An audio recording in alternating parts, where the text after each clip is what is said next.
Mrs Amritpal Kaur ji ਨੂੰ ਪਹਿਲੇ ਤਾਂ ਜੀ ਆਇਆਂ ਨੂੰ। ਵਾਹਿਗੁਰੂ ਜੀ ਕਾ ਖਾਲਸਾ, ਵਾਹਿਗੁਰੂ ਜੀ ਕੀ ਫਤਿਹ। ਇਹ ਜਲੰਧਰ ਤੋਂ ਸਾਡੇ ਨਾਲ ਜੁਆਇਨ ਕੀਤੇ ਨੇ ਔਰ ਥੋੜਾ ਜਿਹਾ ਇਹਨਾਂ ਦੀ ਅਗਰ ਮੈਂ ਬੈਕਗਰਾਉਂਡ ਦੱਸ ਸਕਾਂ ਤੇ ਇਹਨਾਂ ਦੀ MA ਇੰਗਲਿਸ਼ ਰਿਲੀਜੀਅਸ ਸਟੱਡੀਜ਼ ਦੀ ਬੈਕਗਰਾਉਂਡ ਹੈ। ਐਜੂਕੇਸ਼ਨਲ ਸਿਸਟਮ ਦੇ ਵਿੱਚ ਰਹੇ ਨੇ, ਪ੍ਰੋਫੈਸਰ ਰਹੇ ਨੇ, ਟੀਚਰ ਰਹੇ ਨੇ ਔਰ ਇੰਗਲਿਸ਼ ਦੇ ਬਤੌਰ ਲੈਕਚਰਰ ਰਿਟਾਇਰ ਹੋਏ ਨੇ। ਔਰ ਇਹਨਾਂ ਦਾ ਕਾਫੀ ਇੰਟਰਸਟ ਜਿਹੜਾ ਹੈ ਉਹ ਗੁਰਬਾਣੀ ਦੇ ਨਾਲ ਰਿਲੇਟਡ ਪ੍ਰੋਗਰਾਮਸ ਔਰ ਪਬਲਿਕ ਅਵੇਅਰਨੈਸ ਪ੍ਰੋਗਰਾਮਸ ਔਰ ਲੈਕਚਰਸ ਦੇਣ ਦੇ ਵਿੱਚ ਇਹਨਾਂ ਦਾ ਹੈਗਾ।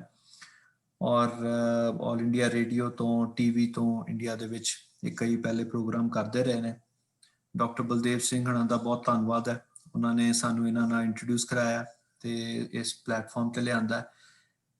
ਇਹਨਾਂ ਨੇ ਇੱਕ ਕਿਤਾਬ ਲਿਖੀ ਹੈ ਸਿੱਖੀ ਸਿੱਖਿਆ ਗੁਰ ਵਿਚਾਰ। ਤੇ ਪਹਿਲੀ ਗੱਲ ਤਾਂ ਅਸੀਂ ਤੁਹਾਨੂੰ ਵਧਾਈ ਦੇਵਾਂਗੇ ਜੀ।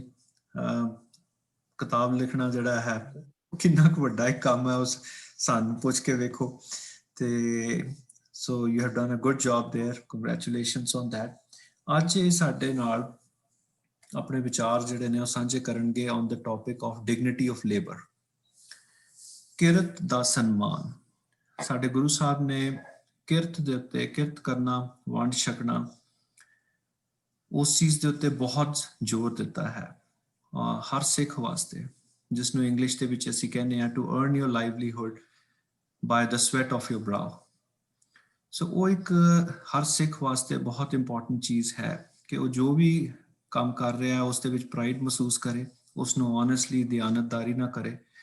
ਔਰ ਉਹ ਕਿਰਤ ਜਿਹੜੀ ਹੈ ਉਸ ਬਾਰੇ ਅੱਜ ਮਿਸਿਸ ਅੰਮ੍ਰਿਤਪਾਲ ਕੌਰ ਸਾਡੇ ਨਾਲ ਆਪਣੇ ਵਿਚਾਰ ਜਿਹੜੇ ਨੇ ਸਾਂਝੇ ਕਰਨਗੇ। ਸੋ ਜੀ ਆਇਆਂ ਨੂੰ ਤੇ ਪਲੀਜ਼ ਗੋ ਹੈਡ। ਤੇ ਮੈਂ ਇਸ ਤਰ੍ਹਾਂ ਕਿ ਮੈਂ ਜਿਹੜੀ ਤੁਹਾਡੀ ਸਲਾਈਡ ਪ੍ਰੈਜੈਂਟੇਸ਼ਨ ਹੈ ਉਹ ਮੈਂ ਬ੍ਰਿੰਗ ਅਪ ਕਰ ਲੈਣਾ ਤੇ ਯੂ ਗੋ ਹੈਡ ਪਲੀਜ਼।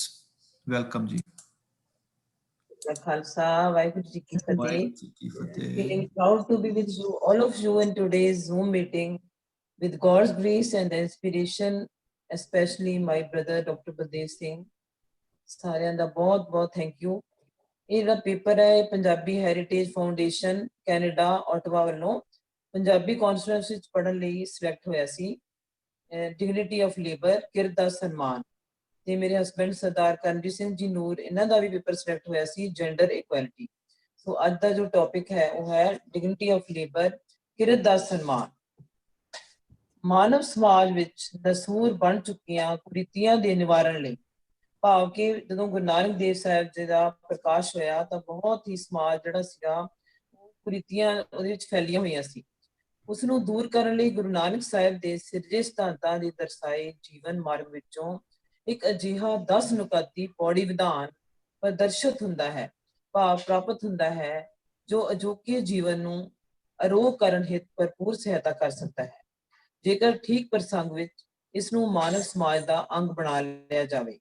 ਇਹਨਾਂ 10 ਨੁਕਤਿਆਂ ਵਿੱਚੋਂ ਗੁਰੂ ਪਿਆਰੇ ਵੀਰ ਜੀ ਤੇ ਭੈਣ ਜੀ 2 ਨੁਕਤੇ ਮੈਂ ਹਥਲੇ ਵਿਸ਼ੇ ਦਾ ਅੰਗ ਬਣਾਏ ਹਨ। ਕਿਰਤ ਕਮਾਈ ਅਤੇ ਭ੍ਰਿਸ਼ਟਾਚਾਰ ਦੇ ਖਾਤਮੇ ਲਈ ਗੁਰੂ ਸਥਾਨ, ਪਰਾਇਆ ਹੱਕ ਨਾ ਖੋਣਾ। ਸ੍ਰੀ ਗੁਰੂ ਨਾਨਕ ਦੇਵ ਜੀ ਇੱਕ ਮਹਾਨ ਇਨਕਲਾਬੀ ਉਪਦੇਸ਼ਕ ਸਨ, ਜਿਨ੍ਹਾਂ ਧਰਮ ਨਿਰਪੱਖਤਾ, ਸੈਕੂਲਰਿਜ਼ਮ ਦਾ ਸੰਕੇਤ ਦਿੱਤਾ। ਕਿਰਤ ਕਮਾਈ ਨੂੰ ਕਰਤੇ ਦੀ ਸ਼੍ਰੋਮਣੀ ਪੂਜਾ ਆ ਕੇ ਉਹਨਾਂ ਜ਼ਿੰਦਗੀ ਦੇ ਮੁੱਖ ਸਰਈਏ ਕਾਮੇ ਅਤੇ ਕਿਸਾਨ ਦਾ ਉਤਸ਼ਾਹ ਸਿਖਰੇ ਚਾੜ ਦਿੱਤਾ।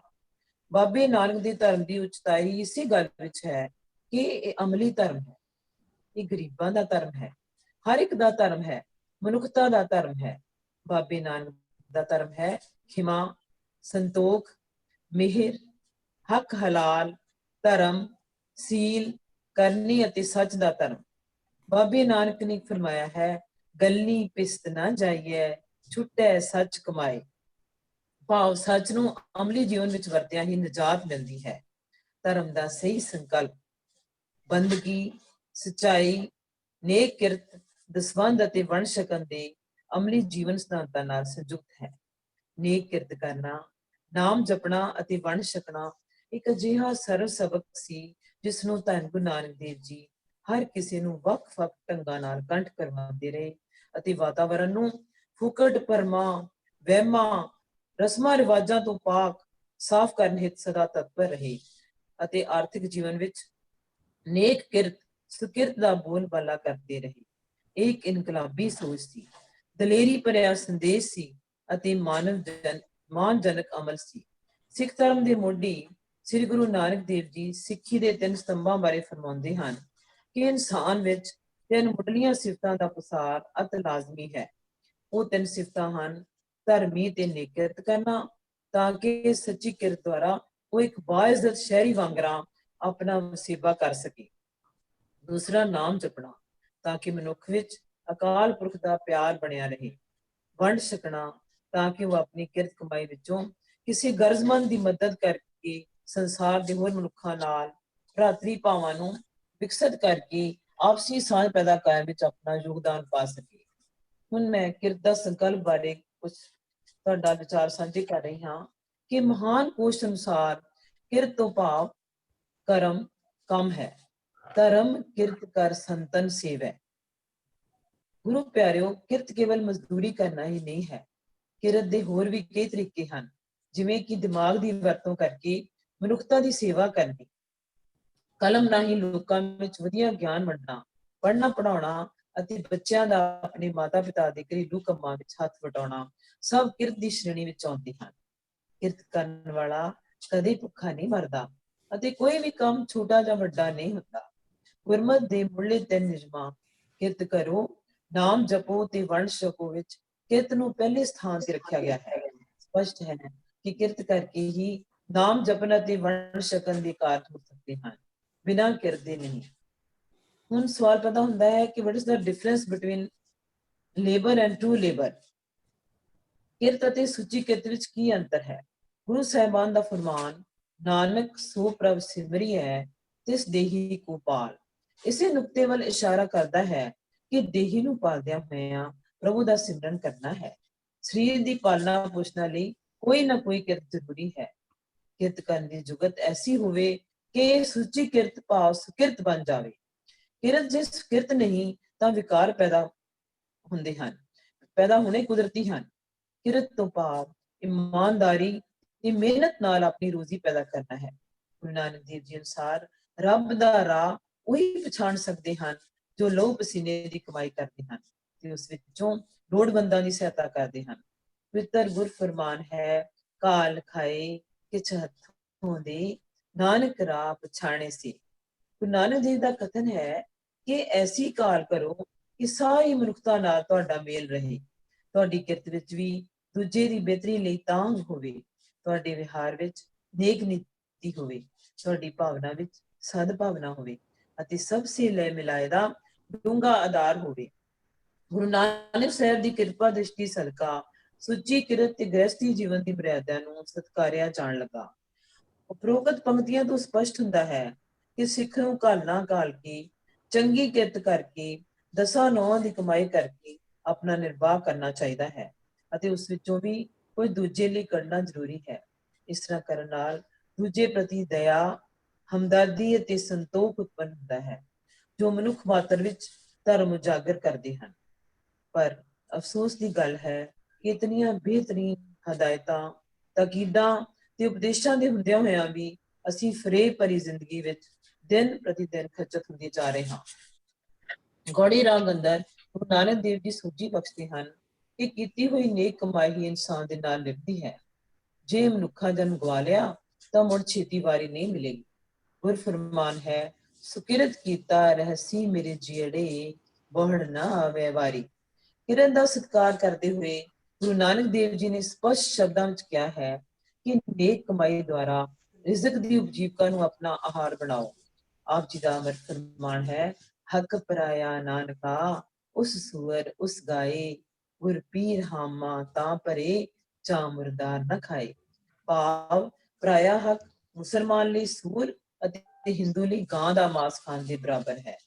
ਭਾਈ ਲਾਲੋ ਜੀ ਦੀ ਪੋਦਰੇ ਦੀ ਰੋਟੀ ਸਵੀਕਾਰ ਕਰਕੇ ਗੁਰੂ ਜੀ ਨੇ 10 ਨੌਆਂ ਦੀ ਕਿਰਤ ਕਮਾਈ ਉੱਪਰ ਛਾਪ ਲਾਈ ਅਤੇ ਮਲਕ ਭਾਗੋ ਦੇ ਕਈ ਪ੍ਰਕਾਰ ਦੇ ਸਵਾਦੀ ਭੋਜਨ ਠਕਰਾਉਂਦੇ ਹੋਏ ਦੱਸਿਆ ਕਿ ਹੱਕ ਹਲਾਲ ਦੀ ਕਮਾਈ ਦੁੱਧ ਹੈ, ਪਰ ਹਰਾਮ ਦੀ ਕਮਾਈ ਲਹੂ ਹੈ, ਇਹ ਅਪਵਿੱਤਰ ਹੈ। ਅਜੋਕੇ ਸਮੇਂ ਦੇ ਮਕਬੂਲ ਸ਼ਾਇਰ ਸਰਦਾਰ ਕਰਮਜੀਤ ਸਿੰਘ ਜੀ ਨੂਰ ਆਪਣੀ ਕਵਿਤਾ ਸਤਿਗੁਰ ਨਾਨਕ ਪ੍ਰਗਟਿਆ ਵਿੱਚ ਉਪਰੋਕਤ ਭਾਵ ਨੂੰ ਕਾਵਿ ਰੂਪ ਵਿੱਚ ਲਿਖਦੇ ਹਨ ਕਿ ਦੁੱਧ ਕੱਢ ਕੇ ਕਿਰਤ ਦੇ ਕੋਧਰੇ ਚੋਂ, ਦੁੱਧ ਕੱਢ ਕੇ ਕਿਰਤ ਦੇ ਕੋਧਰੇ ਚੋਂ ਕਿਰਤੀ ਲੋਕਾਂ ਦਾ ਮਾਣ ਵਧਾ ਦਿੱਤਾ। ਕੁੜੀ ਪਾਪ ਦੀ ਪਕੜ ਕੇ ਜਦੋਂ ਕੁੱਟੀ, ਲਹੂ ਲੋਕਾਂ ਦਾ ਚੋਲਾ ਵਿਖਾ ਦਿੱਤਾ। ਭਾਈ ਨੰਦ ਲਾਲ ਜੀ ਸੱਚੀ ਕਿਰਤ ਦੀ ਮਹਿਮਾ ਤੇ ਵੰਡ ਛਕਣ ਬਾਰੇ ਆਪਣੇ ਰਹਿਤਨਾਮੇ ਵਿੱਚ ਲਿਖਦੇ ਹਨ ਕਿ 10 ਨਖ ਭਾਵ 10 ਨੌਂ, 10 ਕਿਸੇ ਨੂੰ ਕਹਿਣਾ 10 ਲੱਖ ਕਰ ਜੋ ਕਾਰ ਕਮਾਵੇ, ਤਾਂ ਕਰ ਜੋ ਧਨ ਕਰ ਮੈਂ ਆਵੇ। ਤਿਸ ਤੇ ਗੁਰ ਦਸੌਣ 10th part of the earning, ਦਸਵੰਧ। ਤਿਸ ਤੇ ਗੁਰ ਦਸੌਣ ਜੋ ਦੇਈ, ਸਿੰਘ ਸੁਯਸ ਬਹੁਤ ਜਗ ਮੈਲੀ। ਕਿਰਤ ਹੀ ਪੂਜਾ ਹੈ। ਕਵੀ ਸੁਰਜੀਤ ਸਿੰਘ ਜੀਤ ਲਿਖਦੇ ਹਨ ਕਿ ਸੱਚੀ ਸੁੱਚੀ ਕਿਰਤ ਜੋ ਕਰਦਾ, ਸੱਚੀ ਸੁੱਚੀ ਕਿਰਤ ਜੋ ਕਰਦਾ, ਪ੍ਰਸੰਨ ਹੁੰਦਾ ਭਗਵਾਨ। ਧਰਮ ਦੀ ਕਿਰਤ ਹੀ ਰੱਬ ਦੀ ਪੂਜਾ, ਕਰੇ ਕੋਈ ਇਨਸਾਨ। ਜਗਤ ਸੁਧਾਰਕ ਸਤਿਗੁਰੂ ਨਾਨਕ ਸਮੇਂ ਦੇ ਪੰਡਤ, ਮੁੱਲਾਂ, ਪੀਰਾਂ ਫਕੀਰਾਂ, ਜੋਗੀਆਂ ਨੂੰ ਉਪਦੇਸ਼ ਬਖਸ਼ਦੇ ਹੋਏ ਸਾਰੰਗ ਰਾਗ ਅੰਦਰ ਫਰਮਾਉਂਦੇ ਹਨ ਕਿ ਪੰਡਤ ਪਰਮਾਤਮਾ ਦੇ ਭਜਨ ਤਾਂ ਗਾਉਂਦਾ ਹੈ, ਪਰ ਆਪ ਸਮਝ ਤੋਂ ਸਖਣਾ ਹੈ। ਮੁੱਲਾਂ ਨੇ ਵੀ ਬਾਂਗ ਨਮਾਜ਼ ਦੀ ਕਿਰਿਆ ਨੂੰ ਰੋਟੀ ਦਾ ਵਸੀਲਾ ਬਣਾਇਆ ਹੋਇਆ ਹੈ। ਗੁਰ ਫਰਮਾਨ ਹੈ, ਗੁਰ ਪੀਰ ਸਦਾਏ ਮੰਗਣ ਜਾਏ, ਤਾਂ ਕਿ ਮੂਲ ਨਾ ਲੱਗੀਏ ਪਾਏ। ਭਾਈ ਗੁਰਦਾਸ ਜੀ ਅਨੁਸਾਰ ਕਿਰਤ ਦਾ ਸਤਿਕਾਰ। ਭਾਈ ਸਾਹਿਬ ਭਾਈ ਗੁਰਦਾਸ ਜੀ, ਜਿਸ ਤਰ੍ਹਾਂ ਕਿ ਗੁਰੂ ਪਿਆਰਿਓ ਆਪ ਜਾਣਦੇ ਹੋ ਕਿ ਗੁਰਮਤਿ ਦੇ ਮਹਾਨ ਵਿਆਖਿਆਕਾਰ ਅਤੇ ਮਹਾਨ ਲਿਖਾਰੀ ਸਨ। ਇਹਨਾਂ ਦੀ ਅਦੁੱਤੀ ਰਚਨਾ ਵਾਰਾਂ ਗਿਆਨ ਰਤਨਾਵਲੀ ਪੰਜਾਬੀ ਦੀ ਬੜੀ ਪ੍ਰਸਿੱਧ ਰਚਨਾ ਹੈ। ਆਪ ਜੀ ਦੀ ਸਮੁੱਚੀ ਰਚਨਾ ਨੂੰ ਪੰਚਮ ਪਾਤਸ਼ਾਹ ਸ੍ਰੀ ਗੁਰੂ ਅਰਜਨ ਦੇਵ ਜੀ ਨੇ ਗੁਰਬਾਣੀ ਦੀ ਕੁੰਜੀ ਕਹਿ ਕੇ ਨਿਵਾਜਿਆ। ਭਾਈ ਸਾਹਿਬ ਜੀ ਨੇ ਆਪਣੀਆਂ ਵਾਰਾਂ ਵਿੱਚ ਗੁਰਮਤਿ ਫਿਲਾਸਫੀ ਦੇ ਸਿਧਾਂਤਾਂ ਦੀ ਵਿਆਖਿਆ ਕੀਤੀ ਹੈ। ਉਹਨਾਂ ਨੇ ਆਪਣੀਆਂ ਵਾਰਾਂ ਵਿੱਚ ਸੱਚੀ ਸੁੱਚੀ ਕਿਰਤ ਦਾ ਸਨਮਾਨ ਕੀਤਾ ਹੈ, ਮਾਣ ਕੀਤਾ ਹੈ। ਗੁਰਸਿੱਖ ਦੀ ਨਿਤ ਕਿਰਿਆ ਬਾਰੇ ਭਾਈ ਗੁਰਦਾਸ ਜੀ ਦਾ ਕਥਨ ਹੈ ਕਿ ਉਹ ਧਰਮ ਦੀ ਕਮਾਈ ਭਾਵ 10 ਨੌਂ ਦੀ ਕਿਰਤ ਕਰਕੇ ਆਪਣੀ ਜੀਵਕਾ ਤੁਰਦਾ ਹੈ ਤੇ ਉਸ ਕਮਾਈ ਵਿੱਚੋਂ ਲੋੜਵੰਦਾਂ ਦੀ ਸਹਾਇਤਾ ਕਰਦਾ ਹੈ ਅਤੇ ਪਿੱਛੋਂ ਜੋ ਬਚ ਜਾਵੇ ਉਹ ਆਪ ਖਾਂਦਾ ਹੈ। ਕਥਨ ਹੈ, ਕਿਰਤ ਵਿਰਤ ਕਰ ਧਰਮ ਦੀ, ਲੈ ਪ੍ਰਸਾਦ ਆਨ ਵਰਤੰਦਾ। ਕਿਰਤ ਵਿਰਤ ਕਰ ਧਰਮ ਦੀ, ਹੱਥੋਂ ਦੇ ਕੇ ਭਲਾ ਮਨਾਵੇ। ਕਾਲ ਖਾਏ ਗੁਰਸਿੱਖ ਮਿਲ ਖਾਣਾ। ਗੁਰਸਿੱਖ ਧਰਮ ਦੀ ਕਮਾਈ ਕਰਕੇ ਗੁਰਸਿੱਖਾਂ ਨਾਲ ਮਿਲ ਕੇ ਵੰਡ ਕੇ ਖਾਂਦਾ ਹੈ। ਗੁਰਮੁਖ ਧਰਮ ਦੀ ਕਿਰਤ ਕਰਕੇ ਅਤੇ ਉਸ ਵਿੱਚੋਂ ਦਸਵੰਧ ਅਤੇ ਹੋਰ ਦਾਨ ਹੱਥੋਂ ਦੇ ਕੇ ਭਲਾ ਮਨਾਉਂਦੇ ਹਨ। ਗੁਰਸਿੱਖ ਧਰਮ ਦੀ ਕਮਾਈ ਕਰਕੇ ਆਪ ਖਾਵੇ ਤੇ ਅੱਗੋਂ ਲੋੜਵੰਦਾਂ ਦੀ ਸੇਵਾ ਕਰੇ ਤੇ ਸਤਿਗੁਰੂ ਜੀ ਦੇ ਉਪਦੇਸ਼ ਵਿੱਚ ਵਿਸ਼ੇਸ਼ ਕਰਕੇ ਪ੍ਰਵੇਸ਼ ਕਰੇ। ਭਾਈ ਗੁਰਦਾਸ ਜੀ ਲਿਖਦੇ ਹਨ ਕਿ ਸਿੱਖ ਦੀ ਨਿਤ ਕਮਾਈ ਵਿੱਚ ਸਿੱਖ ਧਰਮ ਦੀ ਕਿਰਤ ਕਰਕੇ ਖਾਏ, ਚੰਗੇ ਕੰਮ ਕਰੇ ਤੇ ਵੱਡਾ ਹੋ ਕੇ ਵੀ ਆਪਣੇ ਆਪ ਨੂੰ ਨਾ ਜਲਾਏ, ਭਾਵ ਹਉਮੈ ਨਾ ਕਰੇ। ਕਾਲ ਖਾਏ ਸੁਕਿਰਤ ਕਰੇ, ਵੱਡਾ ਹੋਏ ਨਾ ਆਪ ਕਣਾਏ। ਗੁਰੂ ਸਾਹਿਬਾਨ ਕਿਸ ਤਰ੍ਹਾਂ ਕਿਰਤ ਦਾ ਸਨਮਾਨ ਕਰਦੇ ਹਨ? 10 ਗੁਰੂ ਸਾਹਿਬਾਨ ਵੱਲੋਂ ਮਹਾਨ ਕਾਲਨਾਵਾਂ ਕਾਲ ਕੇ ਮਨੁੱਖਤਾ ਦੇ ਕਲਿਆਣ ਹਿਤ ਬਖਸ਼ਿਸ਼ ਕੀਤੀ ਗਈ ਜੀਵਨ ਜਾਚ ਵਿੱਚ ਕਿਰਤ ਦਾ ਸਤਿਕਾਰ ਕੀਤਾ ਗਿਆ ਹੈ। ਸਿੱਖ ਮਤ ਦੇ ਬਾਨੀ ਸਾਹਿਬ ਗੁਰੂ ਨਾਨਕ ਪਾਤਸ਼ਾਹ ਜੀ ਨੇ ਗਊਆਂ ਮੱਝਾਂ ਵਿਚਾਰੀਆਂ, ਆਪ ਕਿਰਤ ਕੀਤੀ। ਮੋਦੀ ਖਾਨੇ ਵਿੱਚ ਬੈਠੇ ਤਾਂ ਹਰ ਲੋੜਵੰਦ ਦੀ ਸਹਾਇਤਾ ਕੀਤੀ। ਹੱਥੀਂ ਕਰਤਾਰਪੁਰ ਪਾਕਿਸਤਾਨ ਵਿਖੇ ਕਿਰਸਾਨੀ ਕੀਤੀ। ਆਪ ਜੀ ਦੇ ਨਾਲ ਜਦੋਂ ਭਾਈ ਲਹਿਣਾ ਜੀ ਦਾ ਪਹਿਲਾ ਮਿਲਾਪ ਹੋਇਆ, ਉਸ ਵੇਲੇ ਦਾ ਦ੍ਰਿਸ਼ ਉਹਨਾਂ ਦੇ ਸਿਦਕਵਾਨ ਕਿਰਤੀ ਹੋਣ ਦਾ ਅਕਟ ਸਬੂਤ ਹੈ। ਗੁਰੂ ਨਾਨਕ ਦੇਵ ਜੀ ਨੇ ਸੱਜਣ ਜੇ ਠੱਗ ਨੂੰ ਕਿਰਤ ਕਰਨ ਦਾ ਉਪਦੇਸ਼ ਦਿੱਤਾ। ਗੁਰੂ ਸਾਹਿਬ ਨੇ ਗ੍ਰਸਥ ਮਾਰਗ ਨੂੰ ਉੱਚਾ ਦੱਸਿਆ। ਆਪ ਗ੍ਰਸਥ ਜੀਵਨ ਵਿੱਚ ਰਹਿ ਇਸ ਦੀ ਮਹਾਨਤਾ ਦ੍ਰਿੜ ਕਰਵਾਈ ਅਤੇ ਆਪਣੇ ਸਿੱਖਾਂ ਨੂੰ ਵੀ ਇਸੇ ਰਾਹ ਤੇ ਚੱਲਣ ਦੀ ਪ੍ਰੇਰਨਾ ਕੀਤੀ। ਆਪ ਜੀ ਨੇ ਦ੍ਰਿੜ ਕਰਵਾਇਆ ਕਿ ਹੱਥੀਂ ਕਿਰਤ ਕਰਕੇ ਉਸ ਵਿੱਚੋਂ ਜੇਕਰ ਇਸ ਦੁਨੀਆ ਵਿੱਚ ਕਿਸੇ ਲੋੜਵੰਦ ਦੀ ਸਹਾਇਤਾ ਕੀਤੀ ਜਾਵੇ ਤਾਂ ਦਰਗਾਹ ਵਿੱਚ ਇਸ ਦਾ ਫਲ ਜ਼ਰੂਰ ਮਿਲੇਗਾ। ਗੁਰੂ ਜੀ ਦਾ ਫਰਮਾਨ ਹੈ, ਨਾਨਕ ਅੱਗੇ ਸੋ ਮਿਲੇ ਜੇ ਖੱਟੇ ਕਾਲੇ ਦੇ। ਭਾਵ ਕਿਸੇ ਦਾ ਪੜਾਇਆ ਹੋਇਆ ਅੱਗੇ ਕੀ ਮਿਲਣਾ ਹੈ? ਅਗਾਂਹ ਤਾਂ ਮਨੁੱਖ ਨੂੰ ਉਹੀ ਕੁਝ ਮਿਲਦਾ ਹੈ ਜੋ ਖੱਟਦਾ ਹੈ, ਕਮਾਉਂਦਾ ਹੈ ਤੇ ਹੱਥੀਂ ਦਿੰਦਾ ਹੈ। ਸਿੱਖ ਰਹਿ ਦੇ 3 ਪ੍ਰਮੁੱਖ ਅਸੂਲ ਕਿਰਤ, ਸੇਵਾ ਤੇ ਨਾਮ ਹੈ। ਗੁਰੂ ਨਾਨਕ ਦੇਵ ਜੀ ਅਨੁਸਾਰ ਕਿਰਤ ਦਾ ਉਦੇਸ਼ ਨਾਲ ਸੰਬੰਧ ਹੈ ਤੇ ਮਿਹਨਤ ਤੇ ਗੌਰਵ ਦਾ ਪ੍ਰਤੀਕ ਹੈ। ਗੁਰੂ ਨਾਨਕ ਪਾਤਸ਼ਾਹ ਜੀ ਨੇ ਨਾਮ ਜਪਨ, ਵੰਡ ਛਕਣ ਅਤੇ ਕਿਰਤ ਕਰਨ ਦੀ ਸਿੱਖੀ ਦੇ ਮੁੱਢਲੇ ਅਸੂਲਾਂ ਉੱਪਰ ਜ਼ੋਰ ਦਿੱਤਾ ਹੈ। ਵੰਡ ਛਕਣ ਨਾਲ ਮਾਨਸਿਕ ਸੁਹਿਰਤਾ, ਨਿਮਰਤਾ, ਮਿਠਾਸ ਅਤੇ ਬਰਾਬਰੀ ਦੇ ਸੰਸਕਾਰ ਪ੍ਰਪੱਕ ਹੁੰਦੇ ਹਨ। ਗੁਰੂ ਕੀ ਲੰਗਰ ਵੰਡ ਕੇ ਛਕਣ ਦੀ ਪ੍ਰਤੀਕ ਹਨ। ਵੰਡ ਕੇ ਛਕਣ ਵਾਲੇ ਦਾ ਦ੍ਰਿਸ਼ਟੀਕੋਣ ਵਿਸ਼ਾਲ ਹੋ ਜਾਂਦਾ ਹੈ। ਉਹ ਮਨ ਤੋਂ ਵਿਤਕਰੇ ਨਹੀਂ ਕਰਦਾ, ਉਸਨੂੰ ਸਾਰਾ ਸੰਸਾਰ ਆਪਣਾ ਹੀ ਟੱਬਰ ਨਜ਼ਰ ਆਉਣ ਲੱਗਦਾ ਹੈ। ਇਉਂ ਵੰਡ ਕੇ ਛਕਣਾ ਹੀ ਮਨੁੱਖ ਮਾਤਰ ਦੀ ਸਮਾਨਤਾ ਤੇ ਸਰਬੱਤ ਦਾ ਭਲਾ ਚਿਤਰਨਾ ਸਿਖਾਉਂਦਾ ਹੈ। ਭੰਗਰਨਾਥ ਜੋਗੀ ਨੂੰ ਸਮਝਾਉਂਦੇ ਹੋਏ ਗੁਰੂ ਨਾਨਕ ਦੇਵ ਜੀ ਫਰਮਾਉਂਦੇ ਹਨ ਕਿ ਹੇ ਜੋਗੀ, ਤੁਸੀਂ ਗ੍ਰਹਿਸਥ ਛੱਡ ਕੇ ਸੰਨਿਆਸੀ ਬਣ ਕੇ ਫਿਰ ਗ੍ਰਹਿਸਥੀਆਂ ਦੇ ਘਰ ਮੰਗਣ ਜਾਂਦੇ ਹੋ। ਇਹ ਗੁਰੂ ਆਸ਼ੇ ਦੇ ਉਲਟ ਹੈ। ਇੱਥੇ ਗੁਰੂ ਜੀ ਉਹਨਾਂ ਗ੍ਰਹਿਸਥੀਆਂ ਨੂੰ ਵਡਿਆ ਰਹੇ ਹਨ, ਵਿਲੜ ਜਾਂ ਦੂਜਿਆਂ ਦੀ ਕਿਰਤ ਤੇ ਪਲਣ ਵਾਲਿਆਂ ਨੂੰ ਨਹੀਂ। ਭਾਈ ਗੁਰਦਾਸ ਜੀ ਦਾ ਕਥਨ ਹੈ, ਹੋਏ ਅਤੀਤ ਗ੍ਰਹਿਸਥ ਤਜ ਫਿਰ ਉਹਨੂੰ ਕੇ ਕਰ ਮੰਗਣ ਜਾਏ। ਗੁਰਮਤਿ ਦਾ ਸਤਾਂਤ ਹੈ, ਕਿਰਤ ਕਰੋ, ਨਾਮ ਜਪੋ, ਵੰਡ ਛਕੋ। ਧਰਤੀ ਦੇ ਸਾਰੇ ਜੀਵ ਜੰਤੂ ਆਪਣੇ ਅਤੇ ਆਪਣੇ ਬੱਚਿਆਂ ਦੇ ਪੇਟ ਪਾਲਣ ਲਈ ਉਪਰਾਲਾ ਕਰਦੇ ਹਨ। ਮਨੁੱਖ ਅਗਰ ਇਹਨਾਂ ਜੀਵ ਜੰਤੂਆਂ ਤੋਂ ਹੀ ਕਿਰਤ ਕਰਨੀ ਸਿੱਖ ਲਵੇ ਤਾਂ ਸਾਰਾ ਸੰਸਾਰ ਸੁਖੀ ਹੋ ਸਕਦਾ ਹੈ। ਮਨੁੱਖਾਂ ਤੋਂ ਬਗੈਰ ਕੋਈ ਵੀ ਜੀਵ ਜੰਤੂ ਆਪਣੇ ਆਉਣ ਵਾਲੇ ਬੱਚਿਆਂ ਲਈ ਖਾਣ ਵਾਲੇ ਪਦਾਰਥ ਅਤੇ ਧਨ ਇਕੱਠਾ ਨਹੀਂ ਕਰਦਾ। ਮਨੁੱਖ ਦੀ ਇਸ ਧਨ ਇਕੱਠਾ ਕਰਨ ਦੀ ਤ੍ਰਿਸ਼ਨਾ ਕਰਕੇ ਹੀ ਸੰਸਾਰ ਵਿੱਚ ਹਫੜਾ ਦਫੜੀ ਮੱਚੀ ਹੋਈ ਹੈ। ਸਿੱਖ ਗੁਰੂਆਂ ਨੇ ਕਿਰਤ ਦੀ ਮਹਾਨਤਾ ਤੇ ਜ਼ੋਰ ਦਿੱਤਾ ਹੈ। ਗੁਰਬਾਣੀ ਦਾ ਫਰਮਾਨ ਹੈ, ਉਦਮ ਕਰਿੰਦਿਆਂ ਜਿਉ ਤੂੰ, ਕਮਾਉਂਦਿਆਂ ਸੁਖ ਪੁੰਚ, ਧਿਆਇਂਦਿਆਂ ਤੂੰ ਪ੍ਰਭੂ ਮਿਲ, ਨਾਨਕ ਉਤਰੀ ਚਿੰਤ। ਉਦਮ ਭਾਵ ਪੁਰਸ਼ਾਰਥ ਕਰਨਾ ਸਿੱਖੀ ਸਿਧਾਂਤਾਂ ਦੇ ਅਨੁਕੂਲ ਹੈ। ਗੁਰਬਾਣੀ ਵਿੱਚ ਪਰਮਾਤਮਾ ਦੇ ਦਾਤਾਰ ਹੋਣ ਬਾਰੇ ਚਾਨਣਾ ਪਾਉਂਦੀ ਹੈ। ਉੱਥੇ ਗੁਰਬਾਣੀ ਵਿੱਚ ਮਨੁੱਖ ਨੂੰ ਉਦਮ ਕਰਨ ਦੀ ਪ੍ਰੇਰਨਾ ਵੀ ਕੀਤੀ ਗਈ ਹੈ। ਨਾਮ ਸਿਮਰਨ, ਧਰਮ ਦੀ ਕਿਰਤ ਕਮਾਈ ਕਰਨ ਤੋਂ ਉਪਜੇ ਪੈਸੇ, ਧਨ, ਆਮਦਨੀ ਨੂੰ ਆਪਣੇ ਬਾਲ ਬੱਚਿਆਂ ਦੇ ਸਭ ਜ਼ਰੂਰੀ ਖਰਚ ਪੂਰੇ ਕਰਦੇ ਹੋਏ ਲੋੜਵੰਦਾਂ ਨਾਲ ਵੰਡ ਕੇ ਛਕਣਾ ਹੀ ਗੁਰਸਿੱਖੀ ਦਾ ਸਹੀ ਮਾਰਗ ਹੈ। ਵਿਹਲੜਾਂ, ਨਿਕੰਮਿਆਂ, ਹੱਡ ਹਰਾਮੀਆਂ ਤੇ ਹੋਰਨਾਂ ਦੇ ਸਿਰ ਉੱਪਰ ਬੈਠ ਕੇ ਜੀਵਨ ਬਤੀਤ ਕਰਨ ਵਾਲਿਆਂ ਵਾਸਤੇ ਇਸ ਮਾਰਗ ਵਿੱਚ ਕੋਈ ਸਥਾਨ ਨਹੀਂ। ਗੁਰੂ ਸਾਹਿਬਾਨ ਨੇ ਕਿਰਤ ਦਾ ਸਤਿਕਾਰ ਕੀਤਾ ਹੈ, ਸਨਮਾਨ ਕੀਤਾ ਹੈ। ਗੁਰੂ ਨਾਨਕ ਦੇਵ ਦੇ ਬਚਨ ਹਨ, ਕਿਰਤ ਕਰਦਿਆਂ ਦੇਹੀ ਸੁੱਚੀ ਰਹਿੰਦੀ ਹੈ। ਅੱਜ ਜੇ ਸਿੱਖ ਕਿਸੇ ਦਾ ਮੁਹਤਾਜ ਨਹੀਂ ਤਾਂ ਉਹ ਕਿਸੇ ਦੇ ਰਹਿਮ ਰਹਿਤ ਕਰਕੇ ਨਹੀਂ, ਸਿਰਫ ਕਿਰਤ ਦੇ ਸਿਧਾਂਤ ਨੂੰ ਅਪਣਾ ਕੇ ਹੈ। ਸਿੱਖ ਧਰਮ ਕਿਰਤ ਪ੍ਰਧਾਨ ਹੈ। ਕਿਰਤ ਕਰਦਿਆਂ ਸਿੱਖ ਕਦੇ ਵਾਹਿਗੁਰੂ ਨੂੰ ਨਹੀਂ ਭੁੱਲਦਾ, ਨਾਮ ਜਪਦਾ ਹੈ। ਵੰਡ ਛਕਣਾ ਉਸਨੂੰ ਨਾਮ ਨਹੀਂ ਸਿਖਾਇਆ ਹੈ। ਹੱਥੋਂ ਦੇ ਕੇ ਭਲਾ ਮਨਾਵੇ ਸਾਡੇ ਸਿਧਾਂਤ ਦਾ ਜ਼ਰੂਰੀ ਹਿੱਸਾ ਹੈ।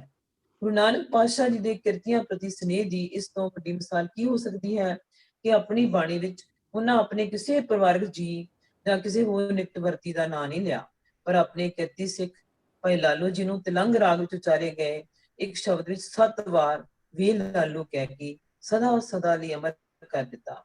ਗੁਰ ਫਰਮਾਨ ਹੈ, ਜੈਸੀ ਮੈਂ ਆਵੇ ਖਸਮ ਕੀ ਬਾਣੀ, ਤੈਸੜਾ ਕਰੀ ਗਿਆਨ ਵੇ ਲਾਲੋ। ਤਾਂ ਸ੍ਰੀ ਗੁਰੂ ਅੰਗਦ ਦੇਵ ਜੀ ਆਸਾ ਰਾਗ ਵਿੱਚ ਬਖਸ਼ਿਸ਼ ਕਰਦੇ ਹਨ ਕਿ ਸੰਤੋਖੀ ਮਨੁੱਖ ਸਦਾ ਅਬਿਨਾਸੀ ਪ੍ਰਭੂ ਨੂੰ ਸਿਮਰਦੇ ਹਨ। ਉਹ ਕਦੇ ਮੰਦੇ ਕੰਮ ਦੇ ਨੇੜੇ ਨਹੀਂ ਜਾਂਦੇ, ਭਲਾ ਕੰਮ ਕਰਦੇ ਹਨ ਅਤੇ ਧਰਮ ਅਨੁਸਾਰ ਆਪਣਾ ਜੀਵਨ ਨਿਭਾਉਂਦੇ ਹਨ। ਫਰਮਾਨ ਹੈ, ਉਹਨੀ ਮੰਦੇ ਪੈਰ ਨਾ ਰੱਖਿਓ, ਕਰ ਕਿਰਤ ਧਰਮ ਕਮਾਇਆ। ਇਤਿਹਾਸ ਵਿੱਚ ਜ਼ਿਕਰ ਆਉਂਦਾ ਹੈ ਕਿ ਲਹਿਣੇ ਤੋਂ ਅੰਗਦ ਬਣੇ ਦੂਜੇ ਪਾਤਸ਼ਾਹ ਜੀ ਨੇ ਆਪਣੇ ਸਪੁੱਤਰਾਂ ਨੂੰ ਗੁਰੂ ਕੇ ਲੰਗਰਾਂ ਵਿੱਚੋਂ ਪ੍ਰਸ਼ਾਦਾ ਛਕਣੋਂ ਇਹ ਕਹਿ ਕੇ ਵਰਤ ਦਿੱਤਾ ਕਿ ਪਹਿਲਾਂ ਕਿਰਤ ਵਿਤ ਕਰਕੇ ਦਸਵੰਧ ਗੁਰੂ ਅਰਪਣ ਕਰੋ। ਗੁਰੂ ਅਮਰਦਾਸ ਜੀ ਵੱਲੋਂ ਚਲਾਏ ਜਾ ਰਹੇ ਲੰਗਰ ਦੇ ਨਾਂ ਜਗੀਰ ਲਾਉਣ ਦੀ ਬਾਦਸ਼ਾਹ ਅਕਬਰ ਦੀ ਪੇਸ਼ਕਸ਼ ਇਸ ਕਰਕੇ ਗੁਰੂ ਘਰ ਵੱਲੋਂ ਠੁਕਰਾਈ ਗਈ ਸੀ ਕਿ ਇਹ ਲੰਗਰ ਕਿਰਤੀ ਸਿੱਖਾਂ ਦੇ ਦਸਵੰਧ ਨਾਲ ਹੀ ਚੱਲਣ ਦੀ ਪਰੰਪਰਾ ਬਣੀ ਰਹੇ। ਜਗੀਰਾਂ ਦੀ ਮਾਇਆ ਕਿਤੇ ਗੁਰੂ ਨਾਨਕ ਨਾਮ ਲੇਵਾ ਸਿੱਖਾਂ ਨੂੰ ਨਿਖੱਟੂ ਨਾ ਬਣਾ ਦੇਵੇ। ਗੁਰੂ ਰਾਮਦਾਸ ਜੀ ਸਿਰ ਉੱਪਰ ਛਾਬੜੀ ਚੁੱਕ ਕੇ ਘੁੰਗਣੀਆਂ ਵੇਚਣ ਦੀ ਕਿਰਤ ਕਰਦਿਆਂ ਆਪਣੇ ਤੇ ਆਪਣੀ ਨਾਨੀ ਜੀ ਦੀ ਪ੍ਰਤਪਾਲਨਾ ਕਰਦੇ ਰਹੇ। ਉਹਨਾਂ ਕਿਰਤ ਦੇ ਨਾਲ ਨਾਲ ਧਰਮ ਵੀ ਕਮਾਇਆ। ਗੁਰੂ ਸਾਹਿਬਾਨ ਦੀਆਂ ਜੀਵਨ ਝਾਕੀਆਂ ਵਿੱਚੋਂ ਕਿਰਤ ਦੀ ਮਹੱਤਤਾ ਦਰਸਾਉਂਦੀਆਂ ਅਨੇਕਾਂ ਇਤਿਹਾਸਕ ਮਿਸਾਲਾਂ ਲੱਭੀਆਂ ਜਾ ਸਕਦੀਆਂ ਹਨ। ਕਹਿੰਦੇ ਨੇ, ਭਾਈ ਬੋਹੜੇ ਨਾਂ ਦੇ ਇੱਕ ਸਿੱਖ ਨੇ ਸ੍ਰੀ ਗੁਰੂ ਅਰਜਨ ਦੇਵ ਜੀ ਨੂੰ ਪੁੱਛਿਆ ਕਿ ਪਾਤਸ਼ਾਹ ਜੀ, ਮੈਂ ਕਿਹੜੀ ਕਿਰਤ ਕਰਾਂ ਜੋ ਆਪ ਨੂੰ ਭਾਵੇ।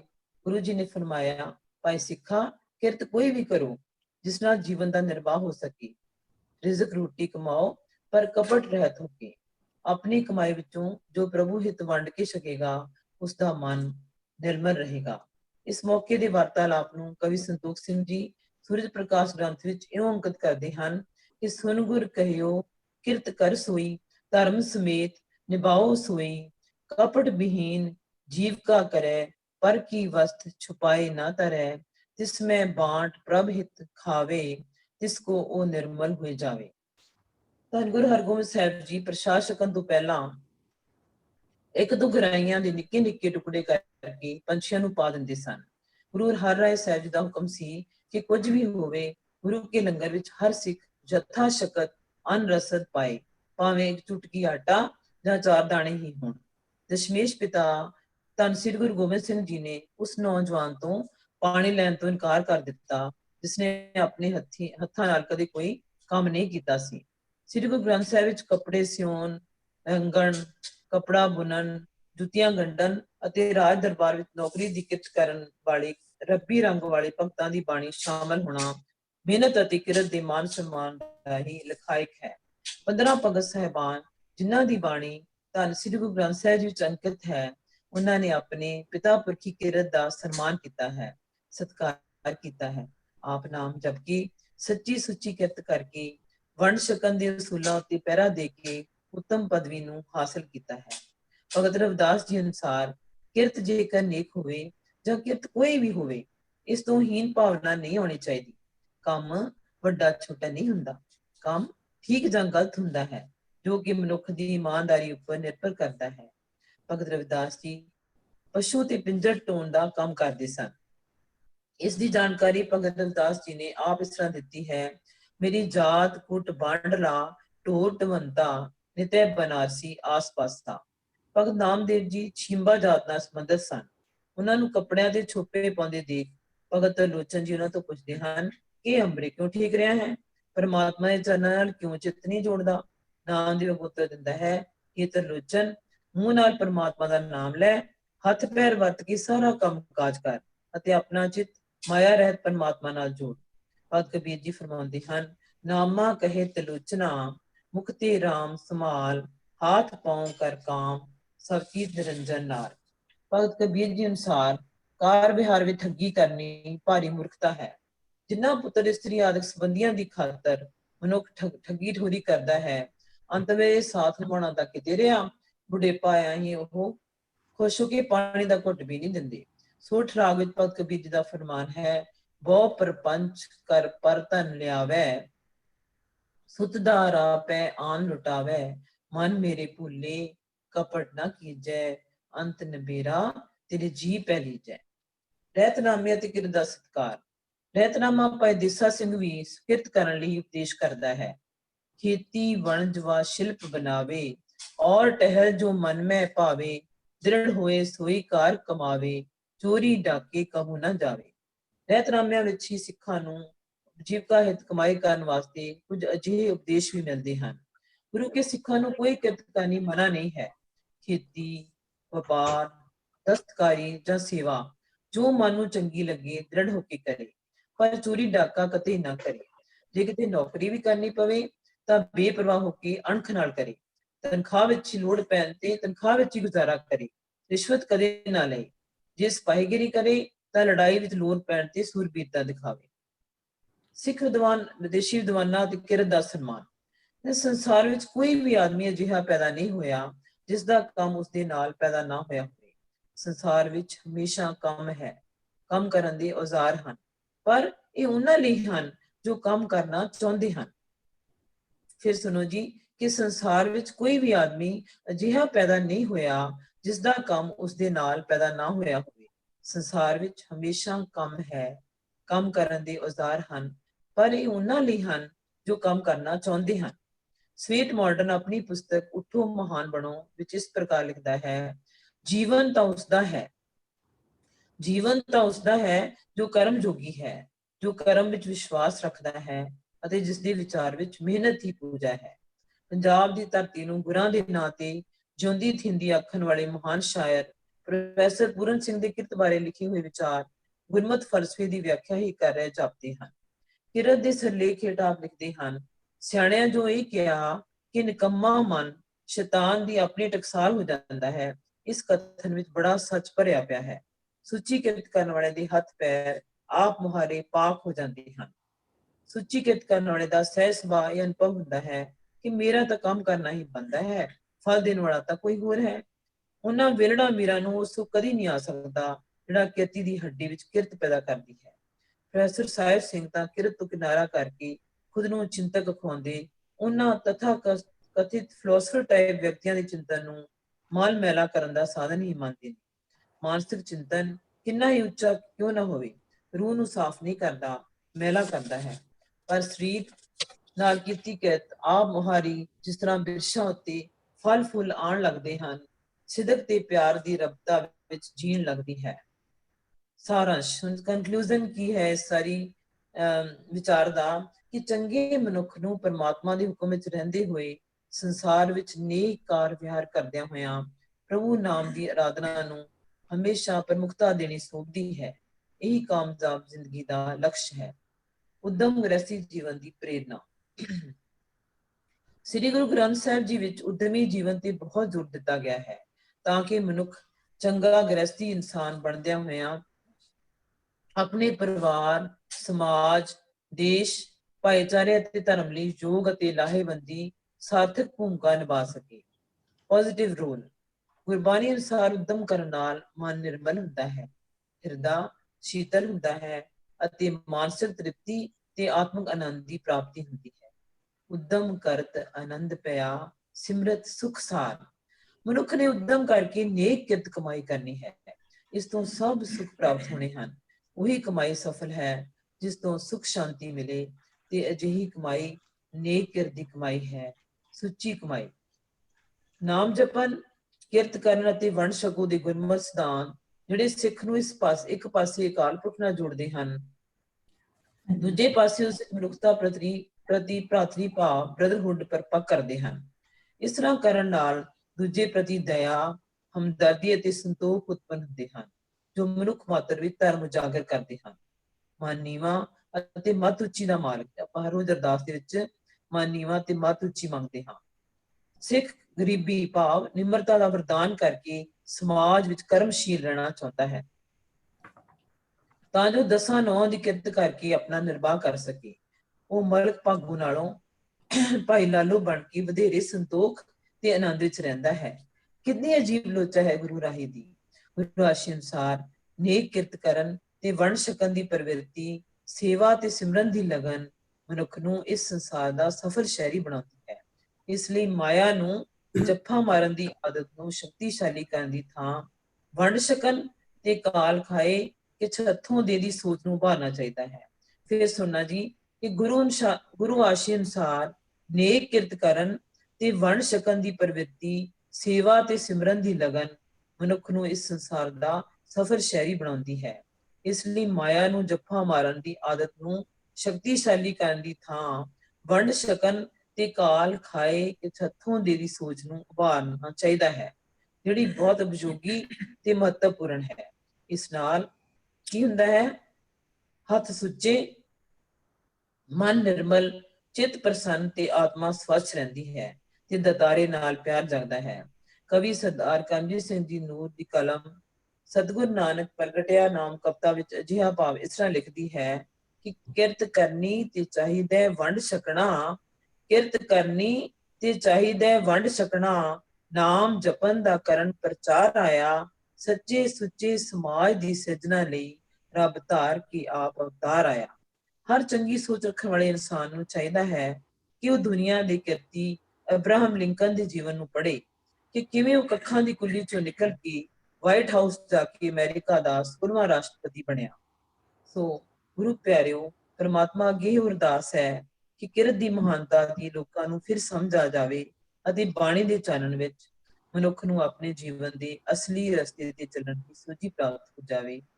ਇਹ ਅਰਦਾਸ ਹੈ। ਵਾਹਿਗੁਰੂ ਜੀ ਕਾ ਖਾਲਸਾ, ਵਾਹਿਗੁਰੂ ਜੀ ਕੀ ਫਤਿਹ।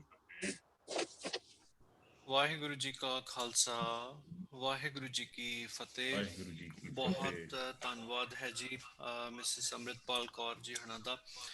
I think it's a very important topic ਔਰ ਤੁਸੀਂ ਉਸ ਨੂੰ ਬਹੁਤ ਹੀ ਅੱਛੇ ਢੰਗ ਦੇ ਨਾਲ ਉਸ ਨੂੰ ਤੁਸੀਂ ਸੰਗਤ ਦੇ ਨਾਲ ਸ਼ੇਅਰ ਕੀਤੇ ਨੇ ਆਪਣੇ ਵਿਚਾਰ, ਉਸ ਨੂੰ ਤੁਸੀਂ ਇੱਕ ਨਿਯਮਬੱਧ ਤਰੀਕੇ ਦੇ ਨਾਲ ਪੇਸ਼ ਕੀਤਾ ਹੈ। ਸੰਗਤ ਨੂੰ ਮੈਂ ਬੇਨਤੀ ਕਰਾਂਗਾ ਕਿ ਅਗਰ ਉਹ ਇਹਨਾਂ ਦੇ ਨਾਲ ਕੋਈ ਆਪਣੇ ਵਿਚਾਰ ਕਮੈਂਟ ਸਾਂਝੇ ਕਰਨਾ ਚਾਹੁੰਦੇ ਨੇ ਤੇ ਤੁਸੀਂ ਪਲੀਜ਼ ਆਪਣੇ ਆਪ ਨੂੰ ਅਨਮਿਊਟ ਕਰਕੇ ਤੇ ਇਹਨਾਂ ਨੂੰ ਸਵਾਲ ਪੁੱਛ ਸਕਦੇ ਹੋ ਜਾਂ ਵਿਚਾਰ ਜਿਹੜੇ ਨੇ ਉਹ ਸਾਂਝੇ ਕਰ ਸਕਦੇ ਹੋ। ਪਾਪਾ, we'll start with you, Dr. S.S. Patti. Waheguru ji ਕਾ ਖਾਲਸਾ, ਵਾਹਿਗੁਰੂ ਜੀ ਕੀ ਫਤਿਹ। ਵਾਹਿਗੁਰੂ ਜੀ ਕੀ ਫਤਿਹ। ਡਾਕਟਰ ਬਲਦੇਵ ਸਿੰਘ ਜੀ ਦਾ ਬਹੁਤ ਧੰਨਵਾਦ। ਉਹਨਾਂ ਨੇ ਇੱਕ ਬੜੇ ਸੂਝਵਾਨ, ਸ਼ਰਧਾਵਾਨ ਔਰ ਗਿਆਨਵਾਨ ਭੈਣ ਜੀ ਨੂੰ ਇੱਥੇ ਇੰਟਰੋਡਿਊਸ ਕੀਤਾ। ਔਰ ਜਿਹੜਾ ਡਾਕਟਰ ਰਾਜਾ ਬਲਰਾਜ ਸਿੰਘ ਹੋਰਾਂ ਨੇ ਇਹ ਦੀਵਾਨ ਦਾ ਕੰਮ ਸ਼ੁਰੂ ਕੀਤਾ ਹੈ, ਉਸ ਦੇ ਵਿੱਚ ਹੋਰ ਵੀ ਭੈਣ ਭਰਾ ਆ ਕੇ ਜੁਆਇਨ ਕਰਦੇ ਨੇ। ਇਹ ਬੜਾ ਅੱਛਾ ਇੱਕ ਚਿੰਨ੍ਹ ਹੈ, ਸਾਨੂੰ ਅੱਛਾ ਲੱਗ ਰਿਹਾ। ਤੁਹਾਨੂੰ ਵੈਲਕਮ ਹੈ ਜੀ, ਪਹਿਲੀ ਤਾਂ ਗੱਲ। ਆਪ ਜੀ ਨੂੰ ਜੀ ਆਇਆਂ ਨੂੰ। ਦੂਸਰੀ ਗੱਲ ਹੈ ਕਿ ਤੁਸੀਂ ਬਹੁਤ ਅੱਛੇ ਤਰੀਕੇ ਨਾਲ ਪਲਾਨ ਕਰਕੇ ਇੱਕ ਅੱਛੀ ਪ੍ਰੈਜੈਂਟੇਸ਼ਨ ਸਿੰਪਲ ਵਰਡਸ ਦੇ ਵਿੱਚ ਦਿੱਤੀ ਹੈ, ਗੁਰਬਾਣੀ ਦੀਆਂ ਤੁਕਾਂ ਦਾ ਸਹਾਰਾ ਲੈ ਕੇ। ਤੇ ਮੈਂ ਸਮਝਦਾ ਇਹ ਸਾਡੇ ਸਾਰਿਆਂ ਵਾਸਤੇ ਇੱਕ ਬਹੁਤ ਲਾਹੇਵੰਦ, ਇੱਕ ਬੜੀ ਯੂਸਫੁਲ ਪ੍ਰੈਜੈਂਟੇਸ਼ਨ ਹੋਏਗੀ। ਮੈਂ ਇਹਨਾਂ ਕਹਿ ਕੇ ਆਪ ਜੀ ਨੂੰ ਵਧਾਈ ਦਿੰਦਾ ਔਰ ਆਪ ਜੀ ਨੂੰ ਵੈਲਕਮ ਕਰਦਾ। ਵਾਹਿਗੁਰੂ ਜੀ ਕਾ ਖਾਲਸਾ, ਵਾਹਿਗੁਰੂ ਜੀ ਕੀ ਫਤਿਹ। ਥੈਂਕ ਯੂ ਪਾਪਾ ਡਾਕਟਰ ਐਸ ਐਸ ਪੱਟੀ। ਤੇ ਨੈਕਸਟ ਆਪਣਾ ਮੈਂ ਗੁਰਦੀਸ਼ ਕੌਰ ਆਂਟੀ ਦਾ ਹੱਥ ਦੇਖਿਆ ਸੀਗਾ। Please aunty go ahead. ਜੀ ਵਾਹਿਗੁਰੂ ਜੀ ਕਾ ਖਾਲਸਾ, ਵਾਹਿਗੁਰੂ ਜੀ ਕੀ ਫਤਿਹ। ਧੰਨਵਾਦ ਭੈਣ ਜੀ ਦਾ, ਬਹੁਤ ਬਹੁਤ ਬਹੁਤ ਵਧੀਆ ਪੇਪਰ ਇਹਨਾਂ ਨੇ ਲਿਖਿਆ ਸੀ ਕਿਰਤ ਦੀ ਜਿਹੜੀ ਆ ਸਨਮਾਨ ਤੇ ਜਿਸ ਤਰ੍ਹਾਂ ਇਹਨਾਂ ਨੇ ਡਿਗਨਿਟੀ ਆਫ ਲੇਬਰ ਗੁਰਮਤ ਦੇ ਨਾਲ ਹੋਰ ਵੀ ਹਵਾਲੇ ਦਿੱਤੇ ਆ ਸਾਨੂੰ ਇਤਿਹਾਸ ਦੇ ਵਿੱਚੋਂ, ਤੇ ਬਹੁਤ ਵਧੀਆ ਪ੍ਰੈਜੈਂਟੇਸ਼ਨ ਸੀ। ਭੈਣ ਜੀ ਤੁਹਾਡਾ ਬਹੁਤ ਬਹੁਤ ਧੰਨਵਾਦ। ਤੇ ਇਸ ਤਰ੍ਹਾਂ ਦੇ ਤੁਸੀਂ ਲੈਕਚਰ ਹੋਰ ਵੀ ਤਿਆਰ ਕਰਕੇ ਤੇ ਸਾਡੇ ਨਾਲ ਸਾਂਝੇ ਕਰਦੇ ਰਹੋ ਤੇ ਮੋਸਟ ਵੈਲਕਮ। ਤੇ ਬਹੁਤ ਖੁਸ਼ੀ ਹੋਈ ਮੈਨੂੰ ਅੱਜ। ਜੀ ਇੰਜੀਨੀਅਰ ਕਰਮਜੀਤ ਸਿੰਘ ਨੂਰ ਇਹਨਾਂ ਦੇ ਹਸਬੈਂਡ ਆ ਤੇ ਉਹਨਾਂ ਦੇ ਇਹ ਵਾਈਫ ਆ। ਤੇ ਤੁਸੀਂ ਭੈਣ ਜੀ ਇਹ ਵੀ ਦੱਸਿਓ ਜਲੰਧਰ ਤੁਸੀਂ ਕਿੱਥੋਂ ਰਿਟਾਇਰ ਹੋਏ, ਕਿਹੜੇ ਸਕੂਲ ਤੋਂ? ਕਿਉਂਕਿ ਜਲੰਧਰ ਮੇਰੇ ਪੇਕਿਆਂ ਦਾ ਜ਼ਿਲ੍ਹਾ ਆ ਤੇ ਮੈਂ ਵੀ ਉੱਥੇ ਖਾਲਸਾ ਕਾਲਜ ਪੜ੍ਹੀ ਹਾਂ। ਤੇ ਬਾਕੀ ਤੁਹਾਡੀ ਪ੍ਰੈਜੈਂਟੇਸ਼ਨ ਐਕਸੀਲੈਂਟ ਸੀ। ਧੰਨਵਾਦ। ਵਾਹਿਗੁਰੂ ਜੀ ਕਾ ਖਾਲਸਾ। ਠੀਕ ਹੈ ਜੀ, ਵੈਰੀ ਨਾਈਸ। ਮੇਰੇ ਜਿਹੜੇ ਇਨ-ਲॉज ਨੇ ਜੀ ਉਹ ਵੀ ਉੱਥੋਂ ਨੇ, ਉਸੇ ਏਰੀਏ ਤੋਂ ਹੀ ਨੇ। ਤੇ ਪੂਨਮ ਦੇ ਪੇਰੈਂਟਸ ਜਿਹੜੇ ਨੇ ਉਹਨਾਂ ਦਾ ਘਰ ਉੱਥੇ ਹੀ ਹੈ। ਸਾਡੇ ਭੂਆ ਜੀ ਵੀ ਉੱਥੇ ਹੀ ਰਹਿੰਦੇ ਨੇ ਦੋ। So it's a small world, very nice. ਤੇ ਆਪਾਂ ਪਰ ਉਸ ਬਾਰੇ ਕਰਦੇ ਹਾਂ ਗੱਲ ਹੁਣੇ। ਤੇ ਡਾਕਟਰ ਕਾਬਲ ਸਿੰਘ ਤੁਸੀਂ ਕੁਝ ਕਹਿਣ ਲੱਗੇ ਸੀ ਮੇਰੇ ਖਿਆਲ। ਬਹੁਤ ਬਹੁਤ ਧੰਨਵਾਦ ਜੀ ਬਲਰਾਜ ਸਿੰਘ ਜੀ। ਤੇ ਵਾਹਿਗੁਰੂ ਜੀ ਕਾ ਖਾਲਸਾ, ਵਾਹਿਗੁਰੂ ਜੀ ਕੀ ਫਤਿਹ। ਵਾਹਿਗੁਰੂ ਜੀ ਕੀ ਫਤਿਹ। ਭੈਣ ਜੀ ਦੀ ਪ੍ਰੈਜੈਂਟੇਸ਼ਨ ਦੀ ਤੇ ਭੱਟੀ ਸਾਹਿਬ ਨੇ ਜੋ ਕਿਹਾ ਆ ਬਹੁਤ ਵਧੀਆ, ਬਹੁਤ ਬਹੁਤ ਵਧੀਆ ਹੈ। ਤੇ ਮੈਂ ਸੋਚਦਾ ਕਿ ਇੱਕੋ ਹੀ ਭੈਣ ਜੀ, ਬਾਕੀ ਭੈਣ ਗੁਰਦੀਸ਼ ਕੌਰ ਜੀ ਨੇ ਵੀ ਕਹਿ ਦਿੱਤਾ ਤੇ ਬਹੁਤ ਵਧੀਆ ਸੀ। ਤੇ ਅਸੀਂ ਥੋੜੇ ਜਿਹੇ ਆਪਣੇ ਗਰੁੱਪ ਨੂੰ ਲੱਕੀ ਸਮਝੀਏ ਕਿ ਭੈਣ ਜੀ ਕਰ ਰਹੇ ਨੇ ਤੇ ਨਾਲ ਆਪਾਂ ਨੂੰ ਕੀ ਕਹਿੰਦੇ ਆ ਜੀ, ਇੱਕ 1 and 1 1 ਤੋਂ 2 ਹੁਣ ਤੇ ਇੱਕ ਇਕੱਲਾ 2 11 ਕਿ ਨੂਰ ਸਾਹਿਬ ਵੀ ਹੈਗੇ ਜੀ, ਉਹਨਾਂ ਦੇ ਵੀ ਦਰਸ਼ਨ ਹੋ ਰਹੇ ਨੇ। ਤੇ ਆਈ ਥਿੰਕ ਇਹਨਾਂ ਕੋਲ ਇੰਨਾ ਭੰਡਾਰ ਆ ਕਿ ਬਲਰਾਜ ਸਿੰਘ ਹਰਾਂ ਨੂੰ ਜਾਂ ਬਲਦੇਵ ਸਿੰਘ ਹਰਾਂ ਨੂੰ ਮੇਰੀ ਇਹ ਰਿਕੁਐਸਟ ਹੈ ਕਿ ਇਹਨਾਂ ਦਾ ਭੰਡਾਰ ਦੇ ਵਿੱਚੋਂ ਜਿੰਨਾ ਵੀ ਆਪਾਂ ਨੂੰ ਸੰਗਤ ਫਾਇਦਾ ਉਠਾ ਸਕੇ ਉਨਾ ਹੀ ਥੋੜਾ ਹੈ। ਸੋ ਇਹਨਾਂ ਨੂੰ ਥੋੜਾ ਇੰਡੀਆ ਚੋਂ ਲੇਟ ਹੁੰਦਾ ਹੈ ਤੇ ਲੇਕਿਨ ਇਹ ਹੈ ਕਿ ਸਾਡੇ ਭੈਣ ਤੇ ਵੀਰ ਨੇ ਤੇ ਇਹਨਾਂ ਨੂੰ ਥੋੜੀ ਤਕਲੀਫ ਅਸੀਂ ਦੇ ਸਕਦੇ ਹਾਂ। ਮੇਰੇ ਖਿਆਲ ਇਹ ਮਾਈਂਡ ਨਹੀਂ ਕਰਨਗੇ। ਤੇ ਮੇਰੇ ਵੱਲੋਂ ਤੇ ਇਹੀ ਹੈ ਜੀ ਕਿ ਬਹੁਤ ਬਹੁਤ ਵਧੀਆ ਜੀ। ਤੇ ਧੰਨਵਾਦ ਇਹਨਾਂ ਦਾ ਬਹੁਤ ਬਹੁਤ। ਤੇ ਵਾਹਿਗੁਰੂ ਜੀ ਕਾ ਖਾਲਸਾ, ਵਾਹਿਗੁਰੂ ਜੀ ਕਾ ਖਾਲਸਾ, ਵਾਹਿਗੁਰੂ ਜੀ ਕੀ ਫਤਿਹ। ਸੰਗਤ ਦੇ ਵਿੱਚੋਂ ਹੋਰ ਕੋਈ? ਹਾਂਜੀ ਜਸਵੀਰ ਆਂਟੀ, ਸੌਰੀ। ਹਾਂਜੀ, ਸਾਰਿਆਂ ਨੇ ਬਹੁਤ ਭੈਣ ਜੀ ਹੋਰਾਂ ਦੀ ਪ੍ਰਸ਼ੰਸਾ ਤੱਕ ਕੀਤੀ ਹੈ, ਬਹੁਤ ਸੋਹਣਾ ਬੋਲੇ ਨੇ। ਅਤੇ ਸਾਨੂੰ ਬੜੇ ਸਿੰਪਲ ਵਰਡਾਂ ਵਿੱਚ ਸਮਝ ਆਈ ਹੈ ਕਿ ਕੰਮ ਕਰਨਾ ਚਾਹੀਦਾ, ਬੈਠਣਾ ਨਹੀਂ ਚਾਹੀਦਾ। ਹਾਂਜੀ। ਪਰ ਇਸ ਦੇ ਨਾਲ ਹੀ ਮੈਂ ਤੁਹਾਨੂੰ ਇੱਕ ਕਵਿਤਾ ਵੀ ਸੁਣਾਉਣੀ ਚਾਹੁੰਦੀ ਹਾਂ 2 ਮਿੰਟ ਦੀ। ਬਿਲਕੁਲ। ਉਲਝੀ ਤਾਣੀ ਜਗਦੀ, ਉਲਝੀ ਤਾਣੀ ਜਗਦੀ, ਵਿਸਰ ਗਿਆ ਕਰਤਾਰ, ਦਿਲ ਨੂੰ ਖਿੱਚਾਂ ਪਾ ਰਹੇ ਮਾਇਆ ਦੇ ਭੰਡਾਰ। ਭਾਗ ਭਰੀ ਉਹ ਆਤਮਾ ਪੱਲੇ ਜਿਸਦੇ ਸੱਚ, ਨਾਮ ਵਿਹੁਣਾ ਆਦਮੀ ਨਿਤ ਵਿਹਾਜੇ ਕੱਚ। ਮੋਤੀ ਕਿਰਦੇ ਜਾ ਰਹੇ ਢਿੱਲੀ ਤੇਰੀ ਗੰਢ, ਕਰ ਕੁਝ ਹੋਸ਼ ਮੁਸਾਫਰਾ ਸਾਂਭ ਅਮੋਲਕ ਪੰਡ। ਜਾਗ ਮੁਸਾਫਰ ਸੁੱਤਿਆ ਉੱਠ ਕੇ ਵਸਤ ਸੰਭਾਲ, ਕੇਵਲ ਨਾਮ ਅਮੁੱਲੜਾ ਜਾਣਾ ਤੇਰੇ ਨਾਲ। ਵੇਲਾ ਹੈ ਤੇਰੇ ਲਈ ਆਪਣਾ ਫਰਜ਼ ਪਛਾਣ, ਕੂੜੇ ਲਾਲਚ ਲੱਗਿਆ ਬਣਿਆ ਅਣਜਾਣ। ਮੇਰੀ ਮੇਰੀ ਕਰਦਿਆਂ ਵਕਤ ਜਾਏ ਨਾ ਬੀਤ, ਸੁਣ ਜੋ ਕੰਨੀ ਪੈ ਰਿਹਾ ਜੀਵਨ ਦਾ ਸੰਗੀਤ। ਕੂੜੇ ਲਾਲਚ ਲੱਗਿਆ ਛੱਡ ਜਾਣਾ ਸੰਸਾਰ, ਤੈਨੂੰ ਮੱਤਾਂ ਦੇ ਰਿਹਾ ਨਾਨਕ ਦਾ ਦਰਬਾਰ। ਮਾਲਕ ਦੇ ਲੜ ਲੱਗ ਤੂੰ ਛੱਡ ਕੂੜਾ ਹੰਕਾਰ, ਕੋੜ ਕਪਟ ਨਾ ਭਾਉਂਦਾ ਸਾਈਂ ਦੇ ਦਰਬਾਰ। ਅੰਮ੍ਰਿਤ ਬਾਣੀ ਰੱਬ ਦੀ ਤਾਰੇ ਕੁਲ ਸੰਸਾਰ, ਕਰਦਾ ਬੇੜਾ ਨਾਮ ਦਾ ਭਵ ਸਾਗਰ ਤੋਂ ਪਾਰ। ਸਭ ਦੇ ਸਿਰ ਤੇ ਕੂਕਦਾ ਰਾਤ ਦਿਵਸ ਹੈ ਕਾਲ, ਘੇਰਾ ਪਾਈ ਰੱਖਦਾ ਮਾਇਆ ਦਾ ਜੰਜਾਲ। ਇਹ ਮਾਇਆ ਹੈ ਨਾਗਨੀ ਡੰਗ ਚਲਾਵੇ ਨਿਤ, ਕਿਉਂ ਬਣਿਆ ਅਣਜਾਣ ਤੂੰ ਇਹ ਨਹੀਂ ਤੇਰੇ ਮਿੱਤ। ਮਾਇਆ ਨੂੰ ਕਰ ਵਸ ਤੂੰ ਸਭੇ ਭਰਮ ਤਿਆਗ, ਗੂੜੀ ਨੀਂਦਰ ਸੁੱਤਿਆ ਉੱਠ ਮੁਸਾਫਰ ਜਾਗ। ਅੰਮ੍ਰਿਤ ਵੇਲੇ ਉੱਠ ਕੇ ਜਪ ਸਦਾ ਨਿਰੰਕਾਰ, ਭਵ ਸਾਗਰ ਤੋਂ ਸੱਜਣਾ ਕਰ ਲੈ ਬੇੜਾ ਪਾਰ। ਅੱਜ ਤੋਂ ਪੱਲੇ ਬੰਨ ਲੈ ਨਾਨਕ ਦਾ ਉਪਦੇਸ਼, ਦਸਤਾਰਾਂ ਤੇ ਚੁੰਨੀਆਂ ਜੀਵਨ ਦਾ ਉਦੇਸ਼। ਜਿਨਕੇ ਚੋਲੇ ਰਤੜੇ ਸੋਈ ਪੁਰਖ ਸਜਾਨ, ਕਿਤ ਕਮਾਈ ਸੱਚ ਦੀ ਮਾਲਕ ਦਾ ਪ੍ਰਵਾਨ। ਅੰਮ੍ਰਿਤ ਵੇਲੇ ਉੱਠ ਕੇ ਜਪ ਸਦਾ ਨਿਰੰਕਾਰ, ਭਵ ਸਾਗਰ ਤੋਂ ਸੱਜਣਾ ਕਰ ਲੈ ਬੇੜਾ ਪਾਰ। ਅੱਜ ਤੋਂ ਪੱਲੇ ਬੰਨ ਲੈ ਨਾਨਕ ਦਾ ਉਪਦੇਸ਼, ਇਹ ਦਸਤਾਰਾਂ ਅਤੇ ਚੁੰਨੀਆਂ ਜੀਵਨ ਦਾ ਉਦੇਸ਼। ਜਿਨਕੇ ਚੋਲੇ ਰਤੜੇ ਸੋਈ ਪੁਰਖ ਸੁਜਾਨ, ਕਿਰਤ ਕਮਾਈ ਸੱਚ ਦੀ ਮਾਲਕ ਦਰ ਪ੍ਰਵਾਨ। ਵਾਹਿਗੁਰੂ ਜੀ ਕਾ ਖਾਲਸਾ, ਵਾਹਿਗੁਰੂ ਜੀ ਕੀ ਫਤਿਹ। ਵਾਹਿਗੁਰੂ ਜੀ ਕੀ ਫਤਿਹ। ਬਹੁਤ ਸੋਹਣੀ ਆਂਟੀ ਤੁਸੀਂ ਪੋਇਮ ਸੁਣਾਈ ਜੀ, ਬਹੁਤ ਸੋਹਣੀ ਔਰ ਬੜੀ ਐਪਰੋਪ੍ਰੀਏਟ ਟਾਈਮਿੰਗ ਹੈ ਤੁਹਾਡੀ। ਇਹ ਮੈਂ ਜੀ ਆਪਣੇ ਲਫ਼ਜ਼ਾਂ 'ਚ ਇਹ ਕਹੂੰਗਾ ਕਿ ਸੋਨੇ ਤੇ ਸੁਹਾਗਾ ਜਿਹੜੀ ਕਹਾਵਤ ਹੈ ਜੀ, ਉਹ ਬਿਲਕੁਲ ਫਿੱਟ ਹੁੰਦੀ ਹੈ। ਮੈਂ ਵੀ ਤਾਂ ਇਹ ਸੁਣਾਇਆ ਜੀ ਭੈਣ ਜੀ ਹੁਣਾਂ ਤੇ ਵੀ ਵਿਊ ਸਾਨੂੰ ਮਿਲਦੇ ਹੈ। ਮੈਂ ਸਮਝ ਸਕਦਾ ਆਂਟੀ ਤੋਂ ਰਿਹਾ ਨਹੀਂ ਗਿਆ ਤੇ ਪਰ ਬਹੁਤ ਸੋਹਣੀ ਚਾਹੀਦਾ ਜੀ, ਬਿਲਕੁਲ। ਤੇ ਮੈਂ ਇੱਕ ਹੋਰ ਮੇਰੇ ਦਿਮਾਗ 'ਚ ਗੱਲ ਆਈ ਆ ਕਿ ਆਪਣੇ ਕੋਲ ਇੰਨੇ ਕਵੀ ਨੇ, ਭੈਣ ਗੁਰਦੀਸ਼ ਜੀ ਨੇ, ਇਹਨਾਂ ਦਾ ਇਹਨਾਂ ਭੈਣ ਜੀਆਂ ਦਾ ਅੱਜ ਹੀ ਮੈਨੂੰ ਪਤਾ ਲੱਗਾ। ਨਹੀਂ ਜੀ ਮੈਂ ਕੁਝ ਨਹੀਂ ਆਂਟੀ ਪਹਿਲੇ ਵੀ ਸੁਣਾਉਂਦੇ ਹੁੰਦੇ ਨੇ। ਮੈਂ ਨਹੀਂ ਸੁਣੀ ਜੀ ਅੱਗੇ, ਮੈਂ ਉਦੋਂ ਜੁਆਇਨ ਨਹੀਂ ਕੀਤਾ ਜੀ। ਤੇ ਮੇਰੇ ਦਿਮਾਗ 'ਚ ਇਹ ਆਈ ਹੈ ਕਿ ਆਪਾਂ ਕਿਸੇ ਦਿਨ ਬਲਰਾਜ ਸਿੰਘ ਜੀ ਕਵੀ ਦਰਬਾਰ ਕਰਾ ਦੇ ਪ੍ਰੋਗਰਾਮ ਪੂਰਾ ਹੀ। ਠੀਕ ਹੈ ਜੀ, ਬਿਲਕੁਲ ਠੀਕ ਹੈ, ਬਿਲਕੁਲ ਠੀਕ ਹੈ। ਤੁਸੀਂ ਬਹੁਤ ਸੋਹਣਾ ਇੱਕ ਸੁਝਾਅ ਦਿੱਤਾ ਤੇ ਅਸੀਂ ਇਸ ਤੇ ਜ਼ਰੂਰ ਅਮਲ ਕਰਾਂਗੇ। ਮੈਂ ਮੇਰੇ ਖਿਆਲ ਨਾਲ ਮੇਰੇ 'ਚ ਤਾਂ ਕੋਈ ਉਹ ਕਵਿਤਾਵਲੀ ਨਹੀਂ ਹੈਗੀ, ਇਹ ਗੁਰਦੀਸ਼ ਆਂਟੀ ਜਾਂ ਜਸਵੀਰ ਆਂਟੀ ਦੇ ਹੈਗਾ। ਤੇ ਮੈਂ ਮੇਰੇ ਖਿਆਲ ਗੁਰਦੀਸ਼ ਆਂਟੀ ਨੂੰ ਬੇਨਤੀ ਕਰਦਾ ਵੀ ਉਹ ਕੋਈ ਪ੍ਰੋਗਰਾਮ ਰੱਖਣ, ਹੋਰ ਵੀ ਪੋਇਟਸ ਜਿਹੜੇ ਨੇ ਉਹਨਾਂ ਨੂੰ ਕੰਟੈਕਟ ਕਰਕੇ ਤੇ ਸਾਨੂੰ ਡੇਟ ਦੱਸ ਦੇਣ। ਜਿੱਦਣ ਹੁਕਮ ਕਰਨਗੇ ਅਸੀਂ ਉਦਣ ਕਵੀ ਦਰਬਾਰ ਦਾ ਪ੍ਰੋਗਰਾਮ ਰੱਖ ਲਵਾਂਗੇ ਜੀ।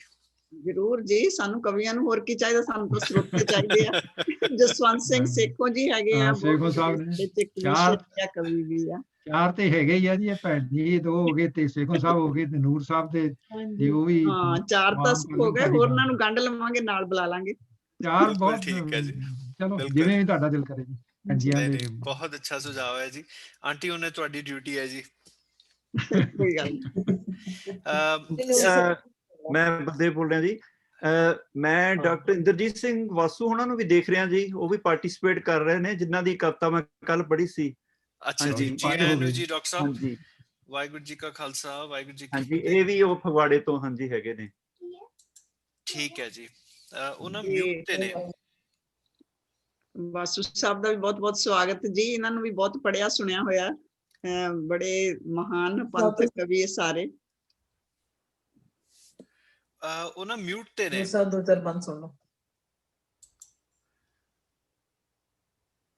ਜੀ। ਵਾਸੂ ਸਾਹਿਬ ਦਰਸ਼ਨ ਦਿਓ ਤੁਸੀਂ ਵੀ। ਹਾਂਜੀ ਅਨਮਿਊਟ ਕਰ ਲਓ ਜੀ। ਕੈਮਰਾ ਔਨ ਹੈ ਪਰ ਉਹ ਮਿਊਟ ਨੇ।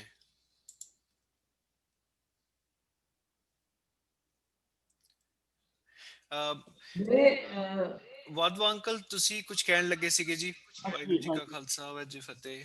ਵਾਹਿਗੁਰੂ ਜੀ ਕਾ ਖਾਲਸਾ ਵਾਹਿਗੁਰੂ ਜੀ ਕੀ ਫਤਿਹ। ਜੀ ਨੂੰ ਬਹੁਤ ਬਹੁਤ ਧੰਨਵਾਦ ਦੇਣਾ ਚਾਹੁੰਦਾ ਕੈਲਗਰੀ ਸੰਗਤ ਵੱਲੋਂ ਕਿ ਸਾਡੇ ਕੋਲ ਸਭ ਤੋਂ ਜ਼ਿਆਦਾ ਜੋ ਇਹ ਪ੍ਰੋਗਰਾਮ ਆਪਣਾ ਡਾਕਟਰ ਸਾਹਿਬ ਨੇ ਸ਼ੁਰੂ ਕੀਤਾ ਹੈਗਾ ਡਾਕਟਰ ਬਲਦੇਵ ਸਿੰਘ ਜੀ ਦਾ ਵੀ ਸ਼ੁਕਰੀਆ ਜਿਨ੍ਹਾਂ ਨੇ ਇੰਟਰੋਡਿਊਸ ਕਰਾਇਆ ਵੇ। ਸੋ ਬਹੁਤ ਖੁਸ਼ੀ ਹੋਈ ਹੈ ਇਹੋ ਜਿਹੇ ਪ੍ਰੋਗਰਾਮ ਸੁਣ ਕੇ ਔਰ ਜੁਆਇਨ ਕਰਕੇ। ਸੰਗਤ ਨੂੰ ਇੱਕ ਤਰ੍ਹਾਂ ਦਾ ਸਾਰਾ ਇਕੱਠਾ ਕੀਤਾ ਹੈ ਕਿਉਂਕਿ ਇਹੋ ਜਿਹੇ ਇਸ ਵੇਲੇ ਹਾਲਾਤ ਹੈਗੇ ਹਨ। ਤੇ ਮੈਨੂੰ ਇਹ ਵੀ ਮਾਣ ਹੈ ਕਿ ਅਸੀਂ ਵੀ ਜਲੰਧਰ ਤੋਂ ਆ ਤੇ ਭੈਣ ਜੀ ਦੇ ਦਰਸ਼ਨ ਕਰਕੇ ਬਹੁਤ ਖੁਸ਼ੀ ਹੋਈ ਹੈ। ਸਾਡੇ ਮਾਮਾ ਜੀ ਸਰਦਾਰ ਅਮਰ ਸਿੰਘ ਠੁਕਰਾਲ ਉੱਥੇ ਗੁਰੂ ਤੇਗ ਬਹਾਦਰ ਗੁਰਦੁਆਰੇ ਵਿੱਚ ਕਾਫੀ ਜ਼ਿਆਦਾ ਸੇਵਾ ਕੀਤੀ ਹੈਗੀ। ਪ੍ਰਧਾਨ ਦੀ ਵੀ ਕਾਫੀ ਦੇਰ ਸੇਵਾ ਕੀਤੀ ਹੈ ਤੇ ਮੈਨੂੰ ਬਹੁਤ ਖੁਸ਼ੀ ਹੋਈ ਹੈ ਕਿਉਂਕਿ ਸਾਡੇ ਇਲਾਕੇ ਦੇ ਔਰ ਸਾਡੇ ਸ਼ਹਿਰ ਦੇ ਉਹਨਾਂ ਦੇ ਏਡੀ ਦੂਰ ਦਰਸ਼ਨ ਹੋਏ ਨੇ। ਦਾਸ ਨੂੰ ਆਏ ਤਾਂ ਤਕਰੀਬਨ 50 ਸਾਲ ਤੋਂ ਜ਼ਿਆਦਾ ਹੋ ਗਏ ਨੇ ਪਰ ਬਹੁਤ ਖੁਸ਼ੀ ਹੋਈ ਹੈ। ਤੁਹਾਨੂੰ ਸਾਰਿਆਂ ਨੂੰ ਜੀ ਆਇਆਂ ਕਹਿੰਦੇ ਆ ਤੇ ਵਾਹਿਗੁਰੂ ਕਿਰਪਾ ਕਰੇ ਤੇ ਤੁਸੀਂ ਹਮੇਸ਼ਾ ਟਾਈਮ ਟੂ ਟਾਈਮ ਆਪਣੀ ਕੰਟਰੀਬਿਊਸ਼ਨ ਕੈਲਗਰੀ ਦੇ ਵਿੱਚ ਜ਼ਰੂਰ ਪਾਉਂਦੇ ਰਹਿ ਕਰੋ। ਵਾਹਿਗੁਰੂ ਜੀ ਕਾ ਖਾਲਸਾ ਵਾਹਿਗੁਰੂ ਜੀ ਕੀ ਫਤਿਹ। ਗੁਰਦੀਸ਼ ਆਂਟੀ ਸਰਦਾਰ ਇੰਦਰਜੀਤ ਸਿੰਘ ਵਾਧਵਾ ਤੁਹਾਡੇ 5ਵੇਂ ਪੋਇਟ ਨੇ ਜੀ। ਜਿਸ ਵੇਲੇ ਤੁਸੀਂ ਆਪਣਾ ਕਰੋਗੇ ਅੰਕਲ ਬਹੁਤ ਸੋਹਣੀ ਪੋਇਟਰੀ ਲਿਖਦੇ ਨੇ ਔਰ ਇਹਨਾਂ ਨੇ 2-3 ਵਾਰੀ ਵਿਸਾਖੀ ਦੇ ਉੱਤੇ ਔਰ ਹੋਰ ਪੁਰਬਾਂ ਦੇ ਉੱਤੇ ਸਾਡੇ ਐਕਚੁਅਲੀ ਇਸੇ ਪਲੇਟਫਾਰਮ ਦੇ ਉੱਤੇ ਆਪਣੀ ਕਵਿਤਾ ਜਿਹੜੀ ਹੈ ਸੰਗਤ ਦੇ ਨਾਲ ਸ਼ੇਅਰ ਵੀ ਕੀਤੀ ਹੈ। ਤੇ ਜਿਹੜੀ ਸੰਗਤ ਨਹੀਂ ਜਾਣਦੀ ਵਾਧਵਾ ਅੰਕਲ ਜਿਹੜੇ ਨੇ ਉਹ ਸਾਊਥ ਵੈਸਟ ਵਿੱਚ ਜਿਹੜਾ ਗੁਰੂ ਘਰ ਹੈ ਉੱਥੇ ਬਤੌਰ ਪ੍ਰਧਾਨ ਸੇਵਾ ਨਿਭਾ ਰਹੇ ਨੇ ਤੇ ਬੜੀ ਉਹਨਾਂ ਦੀ ਘਾਲਣਾ ਹੈ। ਕਮਿਊਨਿਟੀ ਵਾਸਤੇ ਬਹੁਤ ਸੇਵਾ ਹੈ ਉਹਨਾਂ ਦੀ। ਤੇ ਅੰਕਲ ਬਹੁਤ ਅੱਛਾ ਲੱਗਦਾ ਜੀ ਤੁਸੀਂ ਜੁਆਇਨ ਕਰ ਦਿਓ ਰੈਗੂਲਰਲੀ ਜੁਆਇਨ ਕਰਿਆ ਕਰੋ। ਅਸੀਂ ਤੁਹਾਨੂੰ ਕਾਫੀ ਮਿਸ ਕੀਤਾ ਪਿੱਛੇ ਜੇ। ਹਾਂਜੀ ਪਿੱਛੇ ਸਮਰ ਸੀ ਤੇ ਕੁਝ ਬਾਹਰ ਰਹਿਣ ਕਰਕੇ ਕੰਮ ਮੁੱਕਣ ਚਾਹੀਦੇ ਸੀ ਆਂਦੇ ਹੈਗੇ। ਚਲੋ ਜ਼ਰੂਰ ਜੁਆਇਨ ਕਰਾਂਗੇ ਜੀ। ਵਾਹਿਗੁਰੂ ਜੀ ਕਾ ਖਾਲਸਾ ਵਾਹਿਗੁਰੂ ਜੀ ਕੀ ਫਤਿਹ। ਵੀਰ ਜੀ ਬਹੁਤ ਚੰਗਾ ਲੱਗਾ ਤੁਹਾਡੇ ਦਰਸ਼ਨ ਕਰਕੇ। ਮੈਂ ਤੁਹਾਡੇ ਗੁਰੂ ਘਰ ਅਜੇ ਪਹੁੰਚ ਨਹੀਂ ਸਕੀ ਤੇ ਜ਼ਰੂਰ ਸਮਰ ਚ ਚੱਕਰ ਮਾਰਾਂਗੇ ਜੀ।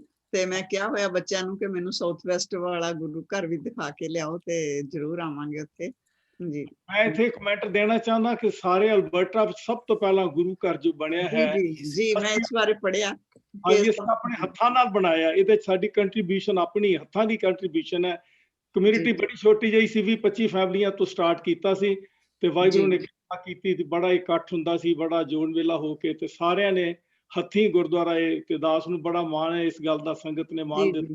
ਮੇਰੀ ਸ਼ੁਰੂ ਤੋਂ ਹੀ ਕੰਟਰੀਬਿਊਸ਼ਨ ਵਾਹਿਗੁਰੂ ਨੇ ਲਈ ਹੈ। ਵਾਹਿਗੁਰੂ ਨੇ ਸੇਵਾ। ਤੁਹਾਡੇ ਗੁਰੂ ਘਰ ਨੂੰ ਵੀਰ ਜੀ ਪੜ੍ਹਿਆ ਲਿਖਿਆ ਦਾ ਗੁਰਦੁਆਰਾ ਕਹਿੰਦੇ ਆ। ਵੀ ਪੜ੍ਹੇ ਲਿਖੇ ਅਸੀਂ ਪੜ੍ਹੇ ਲਿਖੇ ਆ ਸਾਰੇ ਪ੍ਰੋਫੈਸਰ ਆ ਉੱਥੇ ਪ੍ਰੋਫੈਸਰ ਪ੍ਰਿੰਸੀਪਲ ਪੜ੍ਹਿਆ ਲਿਖਿਆ ਦਾ ਗੁਰਦੁਆਰਾ ਕਹਿੰਦੇ ਉਹਨੂੰ। ਸਾਡੇ ਸਭ ਤੋਂ ਪਹਿਲਾਂ ਇੱਥੇ ਯੂਨੀਵਰਸਿਟੀ ਦੇ ਵਿੱਚ ਕੈਲਗਰੀ ਯੂਨੀਵਰਸਿਟੀ ਵਿੱਚ ਸਭ ਤੋਂ ਪਹਿਲਾਂ ਡਾਕਟਰ ਰਣਜੀਤ ਸਿੰਘ ਜੀ ਆਏ ਸੀ ਜੋ ਕਿ ਅਲਬਰਟਾ ਦੇ ਵਿੱਚ ਆਏ ਸੀ। ਉਹਨਾਂ ਦੀ ਫੋਟੋ ਪਹਿਲਾਂ ਵਿੱਚ ਆਈ ਸੀ।